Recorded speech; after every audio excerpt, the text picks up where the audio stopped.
నమస్తే, welcome to are Telugu. మనం సమాజంలో రోజు ఎన్నెన్నో చూస్తున్నాం, కానీ అంతకు మించిన దారుణాలు ఏమైనా ఉన్నాయంటే అవి ఖచ్చితంగా ఇవే అని చెప్పాలి. ఇంతకీ ఏంటంటే ఇటు కేరళలో, అదేవిధంగా ఉత్తరప్రదేశ్లో, ఈ రెండు రాష్ట్రాల్లో జరిగిన సంఘటనలు ఇప్పుడు దేశాన్నంతటా కూడా కోపంతో రగిలిపోయేలాగా చేస్తున్నాయి. పెళ్లిళ్ళు చేసుకొని మంచిగా భర్తతో భార్యతో భర్త కలిసి ఉండి పిల్లలు కన్న తర్వాత మళ్ళీ అదేం పోయే కాలమో గాని మళ్ళీ అక్రమ సంబంధాల కోసం తహతలాడిపోతూ ఉంటారు. మరి అది ఎవరి తప్పు ఎవరిది ఒప్పు అనేది పక్కన పెడితే దీనివల్ల ఎవరు నష్టపోతున్నారంటే వీళ్ళ వల్ల ఎవరైతే ప్రపంచానికి పరిచయమైన పిల్లలు ఉంటారో వాళ్ళే ఈరోజు ప్రాణాలు లేకుండా వాళ్ళ ప్రాణాలు కోల్పోవడానికి ఈ తల్లిదండ్రులే కారణమవుతున్నారు. అంత సరదా ఉన్నప్పుడు, అంత ఇష్టం ఉన్నప్పుడు, ఏదైనా ఉన్నప్పుడు మీరు చూసుకోవచ్చు కదా, పాపం ఆ పిల్లల్ని ఎందుకు చంపాలి, ఆ పిల్లల్ని ఎందుకు ఇబ్బంది పెట్టాలి. ఇప్పుడు ఇటు ఉత్తరప్రదేశ్లో చూసుకున్నా, కేరళలో చూసుకున్నా, ఇటు ఉత్తరప్రదేశ్లోని ఫిరోజాబాద్లో అయితే మరీ దారుణం అని చెప్పాలి. కామాంధుడు అనాలా, లేదంటే వాడిని పాపిష్టోడు అనాలా, ఏమనాలా నోటికి మాటలు కూడా రావడం లేదు. కానీ వాడు ఆ చిన్న బాబును ఇట్లా నేలకేసి కొట్టిన వీడియోలు సోషల్ మీడియాలో చూస్తుంటే అసలు ఒళ్ళంతా కూడా ఇట్లా గగురు పుడిచినట్టు అవుతుంది. అంటే అసలు చూడ్డానికి అంత ఇబ్బందికరంగా ఉంటే అసలు వానికి అసలు చేతులు ఎట్లా వచ్చినాయి? అంత చిన్న పసికందును ఇష్టం వచ్చినట్టుగా రోడ్డు మీద బండకేసి ఇట్లా ఏదో బట్టలుగానే ఏ విధంగా అయితే ఉతుకుతామో సేమ్ అదే విధంగా చిన్న పిల్లాడిని వేసి బండకేసి. నార్మల్గా మనకే ఏదైనా గాయాలైతేనో మనం ఎంతో బాధపడతాము, అలాంటిది అంత చిన్న పసికందుని అంత ఘోరంగా నేలకేసి కొట్టిన ఒక్కసారికే ఆ బాబు చనిపోయిండు. దీనికి కారణం ఏంటి? ఆ బాబు తల్లి ఎవరైతే ఉందో ఆ తల్లి ప్రియుడితో ఉండడానికి ఆ తల్లి నిరాకరించిందని, తన బాబే ఉన్నాడు, తనకు బాబు ఉన్నాడు కాబట్టి తను ఉండలేనని నిరాకరించినందుకు ఆ బాబే అడ్డంగా ఉన్నాడని ఆ బాబునే చంపేసిండు ఈ మహానుభావుడు.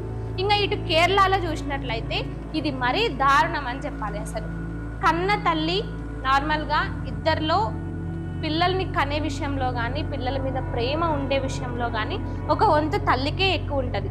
పిల్లలకి ఏమైనా అయితే అసలు తట్టుకోలేదు, ఇట్లా విలవిల్లాడిపోతుంటది. కానీ ఈ మహానుభావురాలు మాత్రం ఇంకా తన కొడుకుని, తన 18 నెలల కొడుకుని తన ప్రియుడు రాశి రంపాన పెట్టి టార్చర్ చేస్తుంటే ఇది ఆమెకు చాలా హ్యాపీగా ఒక పైశాచిక ఆనందాన్ని ఇస్తుందంట.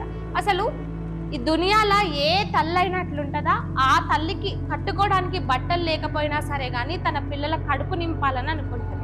మరి అలాంటి తల్లులున్న ఈ సమాజంలో ఇటువంటి చీడ పురుగులు లాంటి తల్లులు కూడా ఉంటారా అనే ఒక క్వశ్చన్ అయితే ఖచ్చితంగా అందరిలోనూ రైజ్ అవుతుంది. ఆ 18 నెలల బాబుని ఆ వేస్ట్ గాడు, ఆ ఎదవ వాడు ఆ బాబుని అంత ఇబ్బంది పెట్టి సిగరెట్తో బాడీ అంతా కాల్చుతూ ఆ 2 చేతులను వేసి తొక్కుతూ అసలు 2 చేతులని విరగొట్టిండు. అసలు ఇవి చెప్తుంటేనే ఏదో రకంగా అనిపిస్తుంది. అలాంటిది తన కొడుకుని ఇంత దారుణంగా ఇచ్చేస్తుంటే ఆ తల్లి కళ్ళ ముందల ఉండి ఎంజాయ్ చేస్తుంది. అసలు ఏమనాలి ఇలాంటి వాళ్ళని? ఏం చేస్తే ఇలాంటి వాళ్ళకి కరెక్ట్ ఉంటుంది?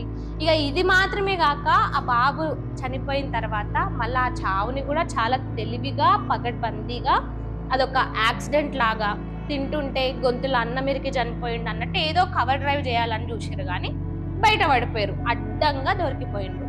ఇటు పోస్ట్ మార్టంలో తేలింది ఏంది, ఆ బాబు మీద 51 మేజర్ గాయాలు, 51 గాయాలు, లోపల గాయాలు ఉన్నాయంట. 2 చేతులు విడిచేసి సిగరెట్తో బాడీ అంతా కాల్చి తింటుంటే పిల్లాడు తింటుంటే కూడా కొట్టడము, ఇక్కడ దవడకేసి కొట్టడము, పైనేసి కొట్టడము. అసలు ఎంత దారుణం అంటే ఒక 18 నెలల పిల్లోడిని ఎంత టార్చర్ పెట్టారంటే అంత టార్చర్ పెట్టారు. మనలాంటి వాళ్ళమే ఒక దెబ్బ పడితే తట్టుకోలేము, అట్లాంటిది 51 మేజర్ గాయాలు ఆ పిల్లోడి మీద ఉన్నాయంటే అసలు లోపల రక్తస్రావం అయ్యి వాడు అసలు భరించలేక అల్లల్లాడిపోయి చనిపోయిండు. సో ఇలాంటి వాళ్ళను నిలువున నరికి పాడేయాలి. అసలు ఇటు ఉత్తరప్రదేశ్లో చూస్తే యోగి ఆదిత్యనాథ్ ఏమో ముస్లింల మీద కానీ బుల్డోజర్ ప్రభుత్వం అంటూ బుల్డోజర్లను ఎక్కిస్తారు. మళ్ళీ ఇట్లాంటి వాళ్ళు కళ్ళకు కనపడరా? చిన్న పిల్లలని కూడా చూడకుండా ఇంత దారుణంగా చంపినోని ఖచ్చితంగా ఎన్కౌంటర్ చేయాల్సిందే. ఇలాంటి వారిని ఎందుకు ఇంకా ఇంత ఈజీగా వదిలేస్తున్నారు? అసలు వాడుగాన అక్కడ ఉన్న వాళ్ళకి దొరికింటే మాత్రం వాడిని నిలువున పాతి పెట్టేటోళ్ళు. ఇటు కేరళలో కానీ ఉత్తరప్రదేశ్లో కానీ ఖచ్చితంగా ఇలాంటి ఎదవలకి ఎన్కౌంటర్ చేస్తేనే, ఇలాంటి ఎదవలని ఎన్కౌంటర్ చేస్తేనే ఇంకొకటికి ఇలా చేయాలనే ఆలోచన రాదు. పెద్ద పెద్ద నేరాలు ఘోరాలు చేసినోని మనం ఏ విధంగా అయితే ఇది చేస్తామో ఇవి అంతకంటే దారుణం. వీళ్ళని ఖచ్చితంగా ఎట్లా అంటే ఇంకో అలాంటి ఆలోచన ఉన్నవాడికైనా ఇలాంటి అక్రమ సంబంధాలు, పిల్లల్ని చంపేయాలని, ముఖ్యంగా చిన్న పిల్లలు అడ్డొస్తున్నారని మీకు అంత దూల అంత సరదాగా ఉంటే మీరు చూసుకోవాలి. కానీ ఆ పిల్లలు ఏం చేసారు, ఆ పసి పిల్లలు ఇటు 2 రాష్ట్రాల్లో, ఉత్తరప్రదేశ్లో కానీ లేదంటే కేరళలో కానీ, ఇటు ఉత్తరప్రదేశ్లో వాళ్ళ తల్లి అయితే ఆ బాబుని చంపిన తర్వాత బోరున ఏడుస్తుంది. ఇప్పుడు ఏడ్చి ఏం లాభం? అదేదో ముందే మనతో అటువంటి సంబంధం పెట్టుకోకపోతే అయిపోతుండే కదా.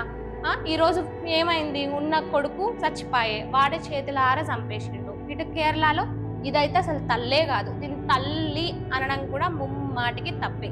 అసలు తల్లి అనేది ఎవ్వరు కూడా అట్లుండరు. పిల్లలు మంచిగా కోరుకుంటారు, పిల్లలు బాగుంటే చాలు నాకేమైనా సరే అని కోరుకునే తల్లులు ఉన్న ఈ ప్రపంచంలో ఇలాంటి ఒక తల్లి ఉండడం నిజంగా సమాజానికి ఒక చెడ్డ పేరని చెప్పాలి.